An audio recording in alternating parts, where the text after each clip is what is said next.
হাজরা নাটোরের বাসিন্দা জনাব সিদ্দিকুর রহমানের এক হাত ও এক পা প্যারালাইসিস। ৫ বছরে ৫ টাকা উপার্জন করতে পারেননি এই ভদ্রলোকটি। পরিবারে নেই কোনো উপার্জনকারী ব্যক্তি। চলুন শুনি তার কথা। কয় বছর হলে চাচা আপনার প্যারালাইসিস? আমার প্যারালাইসিসটা হলো আজ 5 বছরের মধ্যে পড়ছে। একটা সাইড পুরাই অঙ্গ ব্যবসা হয়ে গেছে। কর্মক্ষম ব্যক্তি নাই বাসায়? না, আমার আর কোনো কর্ম করে যে 2 টাকা দিবি এরকম লোক আমার নেই। তাহলে আপনি কিভাবে এতদিন চললেন?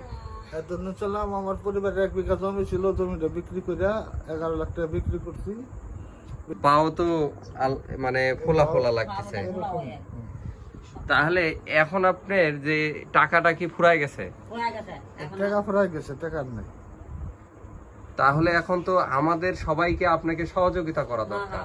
হ্যাঁ, ওষুধ খরচ লাগে আমার 10 দিনে 500 টাকার ওষুধ চলে।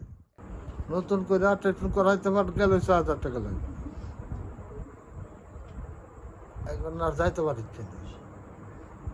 এখন এই যে আপনার যে এক সাইড প্যারালাইসিস হয়ে গেছে, আপনি তো কোনো ধরনেরই ইনকাম করতে পারতেছেন না 4.5 বছর ধরে।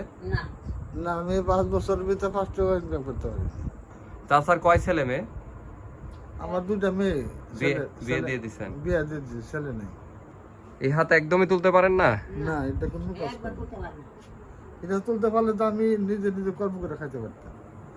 আমার 10 কোটি আমার দোকান ছিল, দুজনে বলে দিয়েছিলাম বলে আমার লাগে আর কিছু না, একটা বুকারের ওষুধ কিতাব আনি। তারপরে ওরা রুগী নিয়ে গেছে সাথে, এরা ঘুরতে পারেনি, আনতে পারেনি। আমরা আপনার জন্য একটা বুখারি শরীফ ইনশাল্লাহ ব্যবস্থা করে দেব।